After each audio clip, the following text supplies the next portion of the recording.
గుడికొస్తే ఎన్ని కష్టాలు వస్తాయని చెప్పి నాకు ఇప్పుడే తెలిసింది మామ.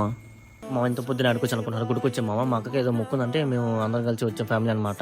సరే అని చెప్పి మా అక్క పొంగల్ పొంగిస్తుంటే కాసేపు పక్కన కూర్చున్నాం. ఇంక అది పొంగిన తర్వాత అది తీసుకొని బయలుదేరాం అనమాట. గుడి చుట్టూ ప్రదక్షిణాలు చేద్దామని చెప్పి. సరే అలా ప్రదక్షిణాలు చేస్తుంటే ఇంకా ఎందుకు అని చెప్పి డౌట్ వచ్చిందమ్మా మీకు. ఎందుకంటే మా మేనగోడు అనేది ఇలా బావ ఎప్పుడో మొక్కున్నాడు అనమాట మా మేనగోళ్ళ గురించి. దానికోసం అని చెప్పి ఇప్పుడు వచ్చి మొక్కు తీసుకుంటున్నాం మా మేమైతే.